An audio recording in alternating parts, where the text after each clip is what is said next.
Bueno, entonces ya para la última parte que vamos a ver hoy es lo que se llama, que conoce como el teorema de Euler. Esto ya es, digamos, el capítulo 5. Aquí lo que vamos a ver es ah, no, esto todavía es la última parte del capítulo 4. Para sistemas homogéneos, tenemos que se cumple esta parte de aquí, que por ejemplo la entropía es una función de la energía interna, del volumen y del número de partículas. Pero al ser la entropía una variable extensiva, pues podemos, por ejemplo, extraer o factorizar el número de partículas. Entonces, nos queda una especie de entropía reducida, donde la cual es función de la energía por partículas o por mol, el volumen y el volumen molar.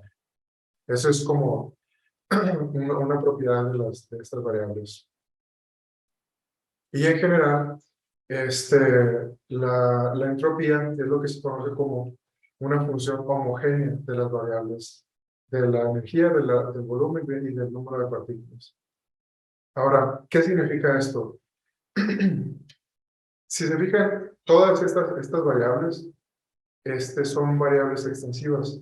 ¿Por qué? Porque, digamos, si duplicamos el tamaño de nuestro sistema, pues la energía interna del sistema pues también se duplica. Si duplicamos el tamaño de nuestro sistema, como el volumen, pues va a tener, obviamente se va a duplicar el volumen. O si le ponemos, si también crecemos el mismo sistema, si lo duplicamos, pues también va a contener 2 veces el número de partículas. Es decir, esto es digamos, es la definición de variables extensivas. Y cuando una función es una función homogénea de estas variables, quiere decir que también es una variable extensiva. Es decir, que si tenemos esta forma, la podemos ver de izquierda a derecha, de derecha a izquierda, perdón. Tenemos nuestra función original, luego la multiplicamos por una cierta constante, y lo que va a pasar es como si estuviéramos duplicando o simplemente escalando nuestro sistema. Entonces lo que pasa es que la entropía va a ser, esta igualdad se va a cumplir. Esto va a ser como si como si multiplicáramos directamente nuestras variables dependientes con esta constante lambda. Digamos, esta es una definición. Ahora, nada más vamos a repasar un poco la derivada de esto. Nos interesa calcular la derivada respecto a lambda cuando tenemos una función de este tipo. Simplemente por regla de la cadena, pues básicamente nos queda esta expresión, nos queda la suma sobre todos los elementos, las dependencias funcionales de esta función f. Y dado que pues tenemos lambda de lambda x, pues hacemos la regla de la cadena y nos queda esta parte de acá. Ahora el primer término, pues es simplemente, o sea, x es una constante respecto a lambda, pues esto nos va a dar que esto va a ser x, y digamos, y esta parte, la segunda parte va a ser pues simplemente las derivadas parciales respecto, bueno, pues sus dependencias respectivas, ¿no?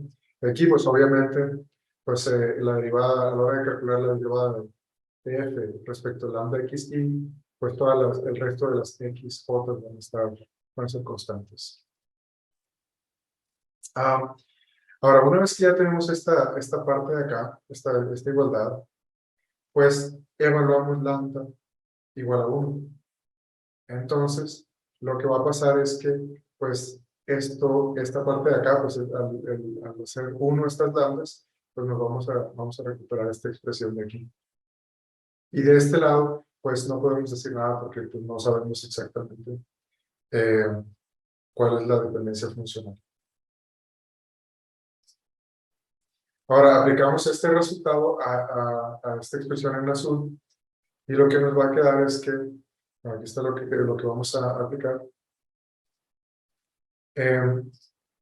Entonces, si fijan, vamos a ver dónde están las dependencias de las lambdas. Es justamente lo que acabamos de ver.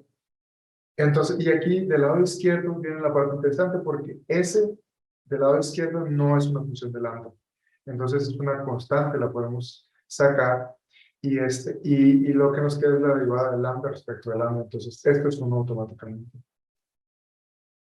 Entonces de aquí, sustituyendo lo que está acá en rojo en esta expresión de la izquierda, nos llegamos a que la entropía toma esta expresión. Y a esto se le conoce como el teorema de Euler para funciones homogéneas. Ahora, ¿alguien me puede decir qué es cuál es la diferencia con lo otro con las cosas que ya teníamos? Con la expresión, por ejemplo, del diferencial de la entropía.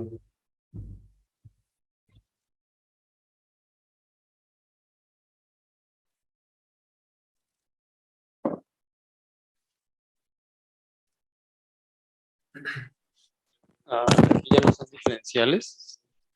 Sí, y todo lo que eso implica. O sea, antes teníamos un diferencial, decíamos, bueno, un diferencial de la entropía es proporcional al diferencial pesado de la energía, al diferencial de volumen, y así. Y aquí no, aquí ya, esto ya no es una expresión diferencial, esto ya es una forma funcional.